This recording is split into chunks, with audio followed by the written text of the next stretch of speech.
Welcome to iDriveSoCal. I am Tom Smith, and with us today, I'm very pleased, honored to have Mr. Brian Jones, who's the California Senate Minority Leader. Obviously, in California, that means he's a Republican, being a minority leader. And he represents California's 40th Senate District. Now, that is mostly comprised of Riverside and San Diego counties, but Leader Jones can confirm that. Leader Jones? Currently, my district is entirely in San Diego County. When I was in the assembly, I represented southern parts of Riverside. But right now, my district is Interstate 52 north to the county line with Riverside, and east out to Pine Valley and Mount Laguna, which are the mountains of San Diego County. Okay, gotcha. But nevertheless, you're the minority leader. As minority leader, I represent the entire state. All of us. All the way from Oregon to Tijuana. So, and from the ocean to Pahrump, Nevada. Got it. For the past many years, as long as I've been keeping track, I've found that California's gas prices are about $1.70 per gallon over the national average. Now, that's higher in some places, lower in other places, depending on where you are in California. Earlier this month, California's Democrat supermajority killed bills that would have suspended the low carbon fuel standard gas tax increase to take effect on July 1. Now, that's expected to jack up gas prices an additional 65 cents. So now we're talking about looking at $2.35 per gallon over the national average. Correct. So the low carbon fuel standard is set by CARB, California Air Resources Board. In my estimation, and I think a lot of the iDriveSoCal audience estimation, we could call those guys a group of brainiacs that are all trained climate alarmists and entirely appointed by Governor Newsom. And many of them are millionaires just like the governor. Isn't that beautiful? Yes. Yeah. So we're being ruled by a Politburo. Beautiful, beautiful. So and then CARB is on record stating that it does not factor in economic impact to any of its decisions. Which was quite a bit of a blowback to the chairwoman, because now she has Democrats calling for her resignation based on that statement, which of course we've been saying that forever. So it wasn't news to us, but I am glad that my Democrat colleagues are finally catching on that CARB has been selling us a bill of goods for a long time. Specifically, now you said plural, but I know specifically read a report of Jasmeet Bains, who's California's 35th district assemblywoman. There are other Democrats that have brought. I believe so, and I don't know the list off the top of my head, but we can do some quick research and figure out who the other ones are that kind of jumped on that bandwagon. Okay, I sense maybe Nina will be on the background doing that. Right. While that happens, my big question and the purpose for this is, all of this considered, we're already paying way more than the rest of the country. We know it's insane. 65 cents per gallon additional on top of that is beyond insane. Is that going to happen on July 1st? If so, can we stop? Well, what comes? Tom, it's actually a double whammy on July 1st. The excise tax, as you know, is on autopilot to increase every July 1st. That goes up to 62 cents on July 1st also. Now it's not from 0 to 62. It just goes up to 62.1 cents or something like that. So on July 1st this year, so in 2 weeks, Californians are going to be hit with a double whammy of the excise tax going up on its automatic increase that the Democrats voted on 8 years ago and put in place, so they don't have to continuously vote on it each year and take the heat for that. And then this regulations goes into effect. The 65, you won't feel the 65 cents immediately, but you will immediately feel an increase, and then it will, over a period of time, increase to 65 cents. But that's not all either, Tom. There's more, as you can imagine, as they say on game shows during the day. And behind door number 3 is the refineries that are closing. We have 2 refineries now announced that they're closing, one this year, one next year. When the closure happens this year, that's another $1 per gallon that gasoline is going to go up.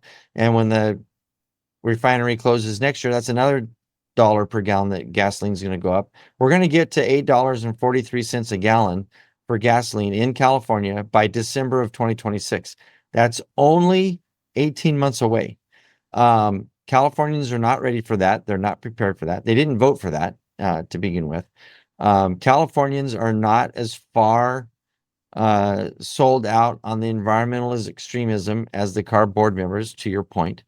And look, let's follow the science on this. My Democrat colleagues always want to say, follow the science, follow the science. Greenhouse gas emissions are killing the earth. CO2 is a pollutant. Many scientists would argue that CO2 is not a pollutant. It's a necessary element of our air for trees, actually. We exhale CO2. So it is an extreme statement, I believe, to go to the point of declaring CO2 as a pollutant. Now, there are pollutants, obviously, in car emissions. But if you took all of the emissions of the state of California, every single fossil fuel derived emission in California, it's 1% of estimated to be 1% of global emissions around the planet. And that estimation is by the scientific experts who, if any other expert disagrees with that expert, then the expert that disagrees is ostracized, at least in recent political climate. Right. So the politically correct experts, I'm glad you pointed that out. The politically correct experts say that all of the California emissions is 1%. That's a scientifically recognized on both sides of the argument that California is only 1% of global emissions, period.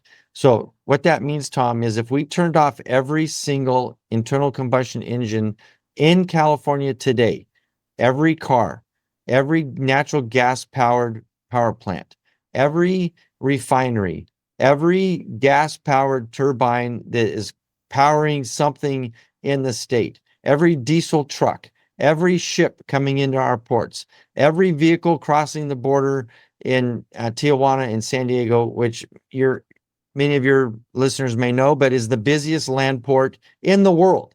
If we shut all that down, Tom, we would impact the global emissions by 1%. Does impacting the global emissions by 1% make a difference in the air that you breathe or the air that I breathe, or take the worst basin in California, the air that group breathes? And I think the argument is a resounding no, it wouldn't make a difference. And it certainly doesn't make a difference on the global scale when you consider the number of coal-fired power plants that China and India are building right now. It's in the hundreds. They're opening more. China in order to create and manufacture and sell us the green energy that our leftist ideologues demand we buy. The number one way to move a country from third world status to first world status is readily available and inexpensive energy. Once that happens, a country moves from third world to first world status. So are California Democrats? I wasn't going to go this far, but I will now. Are California Democrats these far leftists? And I mean, until hearing that some of them are finally pushing back on CARB, I was grouping all California Democrats as far left. Maybe there is some sanity. I sure hope there is some sanity. We sure need it. But do they all just hate Californians? Do they hate the United States of America? Do they hate Americans? Are they bought and paid for by China? Why are we being so illogical with our decision making, our policy? There's a multitude of reasons. Look, and I would argue that this green ideology is now, in many cases, morphed into a religion with some of these folks. Sure. When you get to the point where in your brain it makes sense to outlaw gas-powered lawnmowers and gas-powered weed whackers and gas-powered trimmers because that's going to save the planet, you've now left the science behind and you've joined an ideological crusade just to end anything gas-powered. That's one thing. And then the other thing is, a big factor of this is a lot of these leftists it's all about control, command and control. And one way to command and control our economy, they weren't able to take over our economy through a socialist or communist regime. So now they're using the green regime as the ideology to spread out to young unsuspected minds that we're killing the planet with these internal combustion engines, and the only way to save the planet is to shut them down and control the economy China money. and command the economy. So there's a division in the Democratic, I don't want to say party, but in the Democratic membership, especially in the legislature. Believe it or not, I do have some Democrat colleagues that are very centrist, very reasonable. They love California. Openly though, in this environment, I'm sorry. can they be openly in this environment? Are they? Yeah. Are their centrist and moderate views scared into hiding? Correct. So over the last 10 years, they've been scared into hiding. Okay. The leftists have conscripted the Democratic Party and taken it over with their ideology to the point where they're the loud radicals that shut down debate and then scare those centrists and the reasonable Democrats into hiding. But that's the division now is beginning to break that down, where you're starting to see, like you mentioned, Jasmine Baines, 3 years ago, 4 years ago, that comment would have never been made about asking from a Democrat asking for the chair of CARB to resign.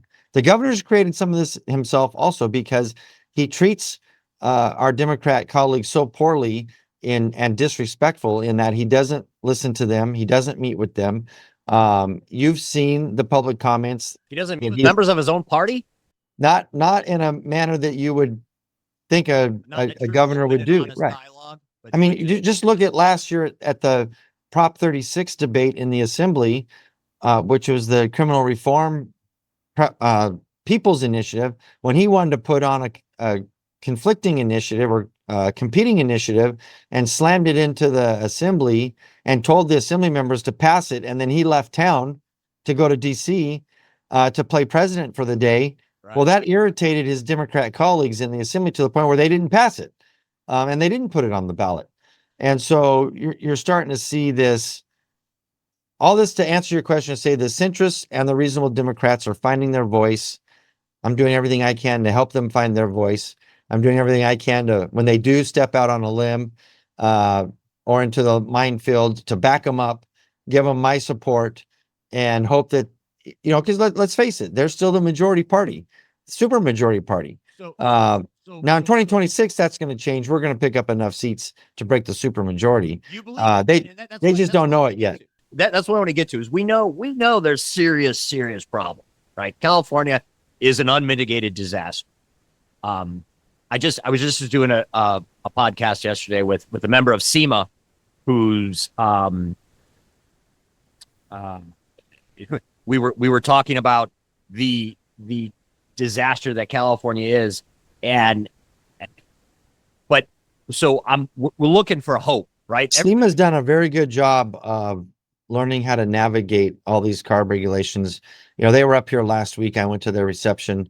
I've got aftermarket parts on my Jeep from companies that are members of SEMA. I've been to the show in Vegas. Look, and that's an organization that has decided to fight. The membership they're under duress. They're under attack from CARB and the leadership here the Democratic leadership here in California, trying to run these companies out of business, and they're staying and fighting. And God bless them. It's a great organization. I'm glad you had them on. I mean, they're based in Diamond Bar, right? And they seem to have a strong contingent, possibly growing, I believe, in Washington D.C., which is great. And when it comes to car guys, obviously, I mean, it behooves them to be on the right side of sanity. But so let's talk about hope. So you mentioned that come 26, you believe there's going to be the Democrat supermajority is going to be a thing of the past? At least in one house, one or the other, maybe both. Really? Look, we're already starting to see the needle swing, and I'll just use November 5th last year as that example. Prop 36, the criminal reform bill, passed by 70% of the voters in California because Californians are fed up with the crime rate in California and the lack of leadership from the governor and Democrats in Sacramento. The governor campaigned against that proposition, and it still passed by 70% of the voters. It passed in every single county. Tom, there's 58 counties in California. It passed in every single county, including Marin and San Francisco, where the governor actually lives. This is how out of touch he is with Californians. The minimum wage bill failed, which he was supporting, and the property tax increase bill failed, which he was supporting. Californians are catching on. We picked up 2 seats in the Senate. We picked up 2 seats in the Assembly. There's 1 million more Republican voters today than there was in 2019. And Tom, that's a net number. That subtracts out the people that have moved out of California. Is that because of ads, or is that because of voter roll cleanup? It's not voter roll cleanup yet, because we haven't gotten to that point. Right. So voter roll, so that, and then also mail-in ballots and the ballot boxes, and I mean just the blatant, like, okay, let's not call it cheating. Let's just call it the opportunity to cheat. Is right. So there in California that it defies logic and crushes hope of legal elections actually taking place. So I think we've turned the corner on the illegal voting and the fraud. Now, look, there's still some, and we still need to clean up the voter rolls. So I'm not saying it's perfect, but we picked up 2 seats.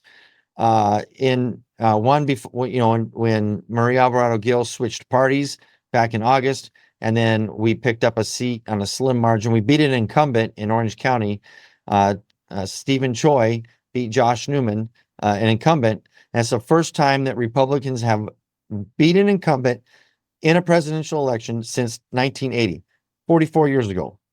So there's 1 million more voters than there was in Republican voters than there was in 2009. There's fewer Democrat voters and fewer no party preference voters than since. And it's an all above. The answer to your question is, how did that happen? It's an all above. Republicans have done a better job of messaging. Our candidates, we're recruiting better candidates. They're doing a better job of getting out into their communities and reaching out and doing the grassroots that they need to do. The party is doing the state party and the local parties, county parties are doing a better job of the registration. A lot of this is on the natural. People are just fed up with the Democrat control of California, and they're re-registering as Democrats. Huge movement in the Latino voters, pro-family Latino voters from Democrat to Republicans this last election cycle. Tom, there's assembly seats in the Central Valley that Joe Biden won in 2020 by 20 points, 15 to 20 points, that Kamala Harris lost this year by 2 or 3 or 6 points. We've seen voter sentiment move from Biden to Harris 13 to 19 points in some of these assembly seats. So my question on that aspect is, how much of that was reality, and then how much of that was perhaps Laura Trump, and I believe that co-chair's name was Michael Whatley, of the co-chairing the RNC and deploying lawyers throughout the country to make sure that everything was fair. So my question is, I love the trend that you're pointing to, but is that going to? Was that due to the RNC and the presidential election, and are we going to feel that again in 26? Does that make sense? So I would love to give the RNC all of the credit on this, of course, but no, I can't. I can't do that. I don't want to, because it would be a better indicator for California that there's going to be some sanity. No, it's organic. It's a couple of things.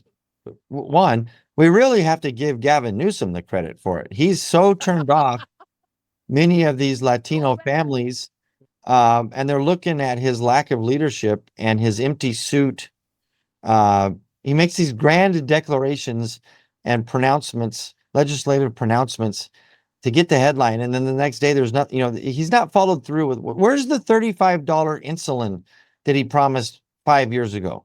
The guy doesn't follow through with anything that he ever promises or says he's going to do. He gets the splashy headline, he gets his name in the paper or the media for a period of time, and then that's all we hear about it.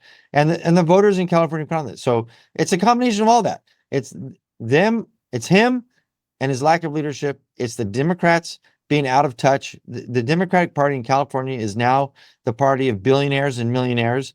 They've left the workers behind. The Republicans have now become the party of the working class and the middle class in California.